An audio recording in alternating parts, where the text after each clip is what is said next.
মাহজুরা কয় আমি সব বলতে রাজি আছি, কিন্তু এইটা বলতে পারবো না। আল্লাহ বলছি এইটাই ঠিক আছে, এই পর্যন্তই থাকুক।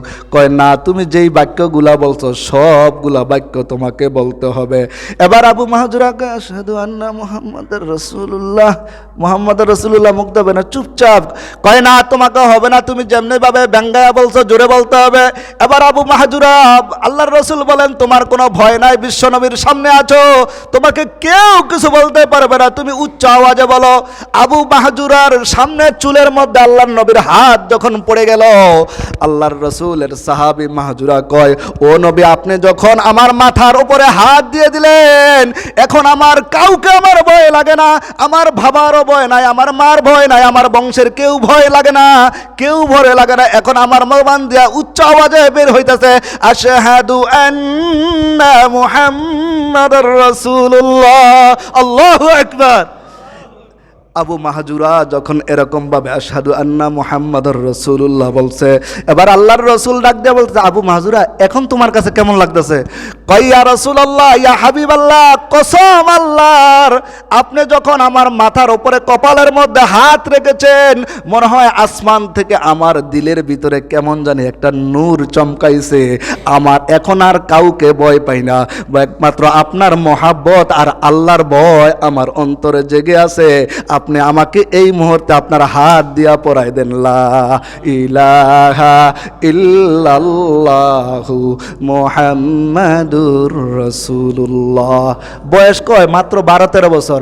কয় ইয়া রাসূলুল্লাহ, তাইলে আমার এবার বিদায় দেন? কয় না, তোমাকে বিদায় দেওয়া যাবে না। কয় কি করব? রাসূলুল্লাহ সাল্লাল্লাহু আলাইহি ওয়াসাল্লাম কে এবার পলিটেকনিক্যাল খাড়াইলো। রসুল্লাহকে যখন মক্কায় ঢুকতে দিবে না, রসুল্লাহ বলে আমি মক্কায় যখন আমাকে ঢুকতে দেও নাই, কিন্তু আমি কি করতে মুয়াজ্জিন পাঠাই দেবো, ইসলামের দাওয়াত দিয়ে আজানের মাধ্যমে মুয়াজ্জিনের মাধ্যমে হবে। আমারও যখন যাইতে দেও নাই, ঠিক আছে আমি চলে গেলাম। এবার আবু মাহজুরাকে মক্কার ভিতরে পাঠিয়ে দিল মুয়াজ্জিন, এখন মক্কার ভিতরে যায় আজান দেয়। মক্কার ভিতরে যায় যখন প্রথম মুয়াজ্জিন আবু মাহজুরা আজান দেয়, আল্লাহু আকবার, আল্লাহু আকবার, আল্লাহু আকবার, আল্লাহ। সাহাবীরা এই তো নতুন স্টাইলের আজান, এই তো শুনিনি, একটা কয় জোরে, একটা কয়।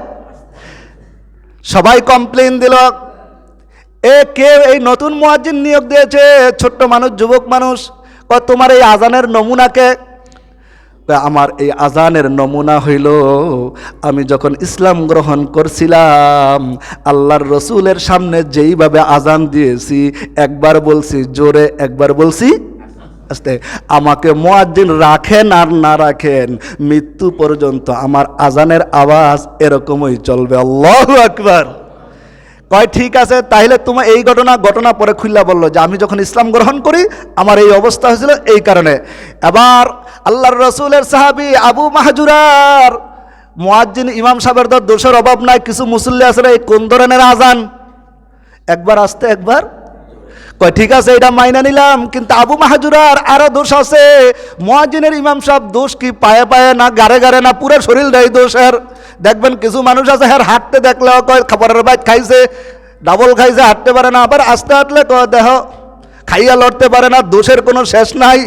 বেচারা আবু মাহজুরা এবার তার বলতেছে ইয়া রাসূলুল্লাহ, এবার এলাকার মধ্যে কয় নবী আপনি মুয়াজ্জিন পাঠাইছেন ভালো আছে, আজানের ডং নাইলে বুঝলাম এটা, কিন্তু তার চুলের যে স্টাইল, এই চুল এই সামনে আল্লাহর রসুল যেখানে হাত রাখছিল এইখানটা আর কাটে নাই, চুল আইতে আইতে আইতে আইতে এই পর্যন্ত আয় পড়ছে, বাকি সব ঠিক আছে। মানে এটা কেমন দেয়া যায়? এটা কোনো মুয়াজ্জিন হইলো? রাখবেন আমার এনো যদি আমার চুল আনতে মনে করেন বড় হিন্দুকে মতো এই পর্যন্ত চলে আসে।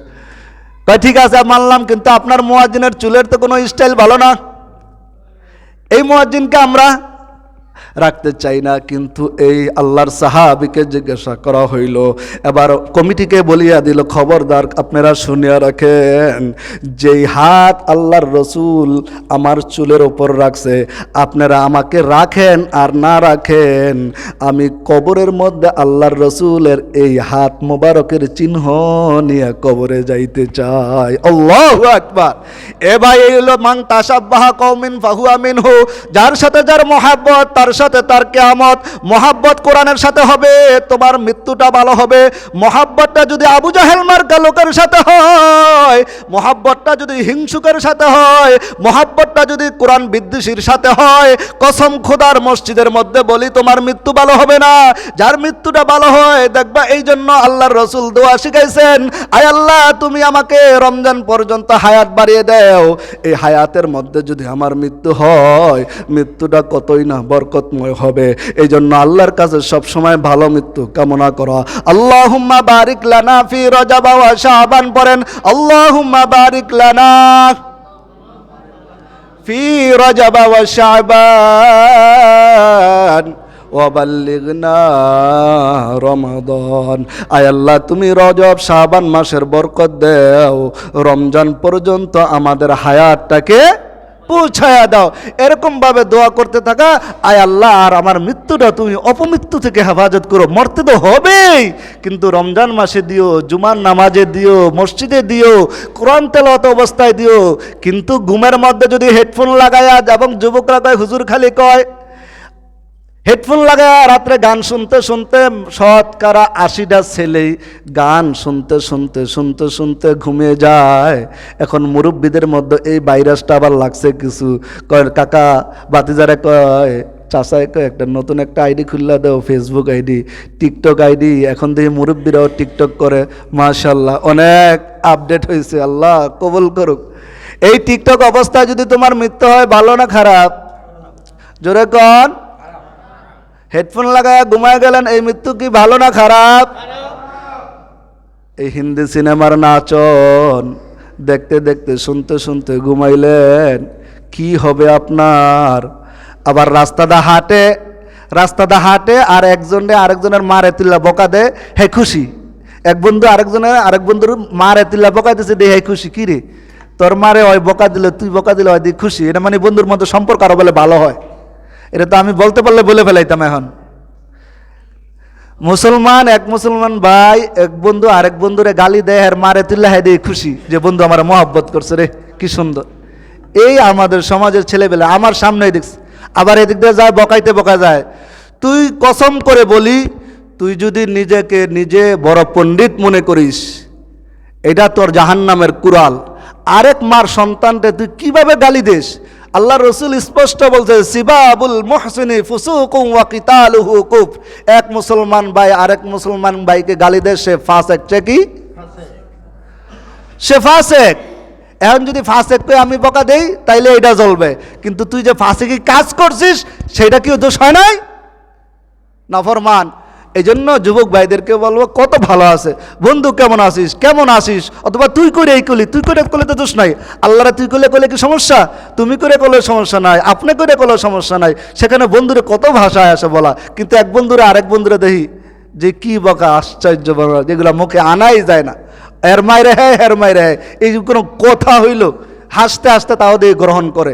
বন্ধুরা একজনরা আরেকজনে গালি দেয়। শুধু তাই নয়, এখন আবার দেখছি একজন আলেমকে দেখলে আরেকজন আলেমকে, এই হুজুর রেহার ভাল লাগে না, হ্যাঁ দেখছে টিটকারি মারে। এই টিটকারি মারা তোর জন্য জাহান্নামের কারণ ছাড়া কিছু হবে না।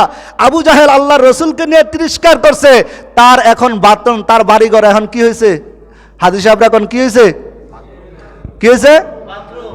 হ্যাঁ, যদি আবু জাহেলের বাড়ি বাথরুম হয়, তোর কবরও একদিন বাথরুম হবে।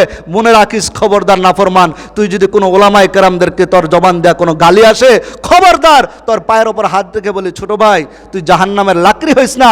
পাথর জাহান্নামের বয়ে কান্দে, আর তুই নিজে জাহান্নামের লাকড়ি হওয়ার জন্য আরেকজনের দিকে বদ নজরে তাকাইয়া অশ্লীল ভাষায় গালি দাও।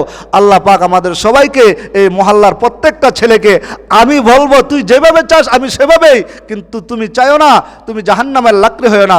তো নামাজ পড়বা, মা বাবার সন্তান বাধ্যগত সন্তান হইবা। এরকম সন্তান আপনি থাকেন প্রবাসে, কিন্তু সন্তানটা কি করতেছে আপনি জানেন না, আপনি বুঝেন না কেন আপনার সন্তান এরকম ভাবে যাইতেছে। পরে আফসোস করেন, হুজুর একটা তাবিজ দেওয়ান যায়। কি পোলারা কথা শোনে না? আরে আপনি পোলার কথা শুনবো কেমনে?